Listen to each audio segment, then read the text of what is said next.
पता है, कभी कभी ना जिंदगी के जो सबसे बड़े सवाल होते हैं उनके जवाब सबसे छोटी मामूली सी चीजों में छिपे होते हैं। आज हम एक ऐसे ही रोजमर्रा के काम में, एक कप चाय में छिपे गहरे फलसफे को समझने की कोशिश करेंगे। सुनने में कितना आम सा लगता है ना, चलो चाय पीते हैं। लेकिन ये सिर्फ एक न्योता नहीं है। असल में ये हमारी सोच को बदलने का और जिंदगी की सबसे मुश्किल गांठों को सुलझाने का एक बहुत ही पावरफुल साइकोलॉजिकल टूल है। देखिए, चाय का सफर तो बहुत लंबा और दिलचस्प रहा है। मतलब सोचिए, चीन में एक दवा की तरह इसकी शुरुआत हुई और आज ये पूरी दुनिया में मेहमान नवाजी और कनेक्शन का सिंबल बन गई है। पर इसका असली जादू वो तो उन पलों में है जब हम दुनिया की भाग दौड़ से थक कर बस एक पल के सुकून के लिए चाय का कप उठाते हैं। तो चलिए जरा इसी बात की गहराई में उतरते हैं। आखिर लोग ये कहते कब हैं, यार चलो एक कप चाय पीते हैं? खासकर तब जब सब कुछ उलझा हुआ लगता है, जब कोई रास्ता ही नहीं सूझ रहा होता। ये वो मोमेंट होता है जब कोई प्रॉब्लम सुलझने का नाम ही नहीं ले रही होती, जब हम बार बार कोशिश करके दिमागी तौर पर एकदम थक जाते हैं और लगता है कि बस अब और नहीं। ये एक सिग्नल है, एक इशारा कि अब जबरदस्ती करने से कोई फायदा नहीं, अब बस थोड़ा पीछे हटने का टाइम है। और पता है, इसी ठहराव में एक बड़ा गहरा फलसफा छिपा है, सहजता। सहजता का मतलब है ईज, नेचुरलनेस। मतलब चीजों को बस वैसे ही एक्सेप्ट कर लेना जैसी वो हैं, बिना किसी फ्रस्ट्रेशन के, बिना जोर जबरदस्ती के। ये एक कला है, मुश्किलों को तनाव से नहीं बल्कि शांति और एक नेचुरल फ्लो के साथ हैंडल करने की। लेकिन यहां एक बड़ा सवाल उठता है, आखिर किसी प्रॉब्लम से थोड़ी देर के लिए अपना ध्यान हटा लेना इतना इफेक्टिव क्यों है? ऐसा क्या होता है? इसका जवाब इस बात में छिपा है कि हमारा दिमाग असल में प्रॉब्लम्स को देखता कैसे है। जो आध्यात्मिक गुरु हैं वो एक बड़ी कमाल की बात कहते हैं। वो कहते हैं कि किसी भी सल्यूशन के रास्ते में सबसे बड़ी रुकावट खुद प्रॉब्लम नहीं है, बल्कि हमारी अपनी नाकामी है उस प्रॉब्लम को ठीक से साफ साफ देख पाने की। होता क्या है कि हम में से ज्यादातर लोग बस परेशानी की ऊपरी सतह को ही देखते रह जाते हैं। उसकी असली जड़ क्या है वहां तक पहुंच ही नहीं पाते। और एक बेचैन परेशान दिमाग तो ये काम कर ही नहीं सकता, बिल्कुल नहीं। वो तो बस व्यर्थ के, बेकार के विचारों का एक जाल सा बुनता रहता है और सॉल्यूशन को हमसे और भी दूर और दूर करता जाता है। तो चलिए इन दो मेंटल स्टेट्स को कंपेयर करते हैं। एक तरफ है शांत चित्त। ये मन प्रॉब्लम के हर एंगल को देख पाता है, गहराई से सोच पाता है, जिसे हम चिंतन कहते हैं। और दूसरी तरफ है एक बेचैन मन। वो क्या करता है?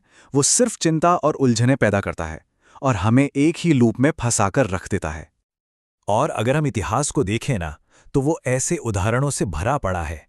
दुनिया की बड़ी बड़ी खोजें, बड़े बड़े आइडियाज, वो जबरदस्ती की मेहनत से नहीं बल्कि ऐसे ही सरेंडर के, सहजता के मोमेंट्स में आए हैं। आर्किमिडीज की कहानी तो सबने सुनी होगी, है ना? वो महान ग्रीक मैथमेटिशियन महीनों तक एक प्रॉब्लम में उलझे रहे जो राजा हीरो ने उन्हें दी थी। दिन रात एक कर दिया, पर सोल्यूशन था कि मिल ही नहीं रहा था।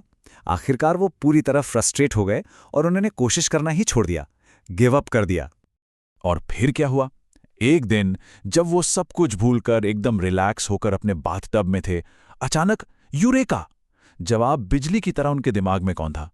वो एक ऐसा पल था जब उनका दिमाग जोर नहीं लगा रहा था, वो शांत था, रिसेप्टिव था, और तभी सॉल्यूशन ने दरवाजा खटखटाया। और ऐसी ही एक कहानी है महान साइंटिस्ट मैडम क्यूरी की। वो एक वैज्ञानिक पहेली से सालों तक जूझती रहीं। सोचिए, सालों तक। एक रात वो इतनी ज्यादा थक गईं कि उन्होंने हार मान ली, सब कुछ छोड़ दिया और बस सोने चली गईं। उन्होंने मान लिया था कि ये प्रॉब्लम उनके बस की नहीं है। लेकिन अगली सुबह जो हुआ वो किसी जादू से कम नहीं था। जब वो उठीं तो उन्होंने देखा कि उनकी डायरी में उस प्रॉब्लम का पूरा सॉल्यूशन लिखा हुआ है, जो उन्होंने नींद में ही लिख दिया था। वो खुद हैरान थीं। उन्होंने कहा, ये मैंने नहीं किया, ये तो कहीं ऊपर से आया है। तो आर्किमिडीज का वो यूरेका मोमेंट हो या मैडम क्यूरी का वो रात का करिश्मा, इनके पीछे की साइकोलॉजी क्या है? ये कोई इत्तेफाक नहीं है दोस्तों, ये एक बहुत ही गहरी साइकोलॉजिकल प्रोसेस है। इसका राज है एक खास अवस्था में पहुंचना, जिसे कहते हैं निरसंकल्प अवस्था। इसका मतलब है a state of no thought. ये मन की वो हालत है जहां कोई सोच विचार नहीं, कोई जोर जबरदस्ती नहीं।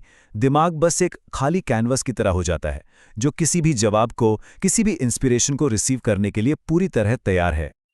अब सवाल ये है कि इस अवस्था तक पहुंचें कैसे। इसके लिए एक 4 स्टेप प्रोसेस है। सबसे पहले तो एक्सेप्ट कीजिए, मान लीजिए कि ये प्रॉब्लम अभी मेरे कंट्रोल से बाहर है। दूसरा, उस प्रॉब्लम से जो एक दिमागी अटैचमेंट है, जो आसक्ति है, उसे छोड़ दीजिए, डिटैच हो जाइए।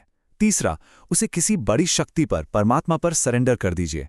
और चौथा और आखिरी स्टेप, बस शांत और अलर्ट रहिए और जवाब का इंतजार कीजिए। जब हम इस सहजता को अपनाते हैं ना, तो अंदर एक तरह की चेन रिएक्शन शुरू हो जाती है। सहजता से आता है ठहराव, मतलब सर्टेनिटी। इस ठहराव से पैदा होती है वो निरसंकल्प अवस्था, a state of no thought. और जब मन उस अवस्था में होता है तो वो एक हायर डिवाइन एनर्जी से कनेक्ट हो जाता है, और इसी कनेक्शन से सच्ची समझ और एकदम क्लियर डिसीजन लेने की ताकत मिलती है। तो अब जब अगली बार कोई कहे चलो एक कप चाय पीते हैं, तो इसका मतलब समझिएगा। इसका मतलब सिर्फ चाय पीना नहीं है। इसका असली मतलब है इस पूरी प्रोसेस पर यकीन करना।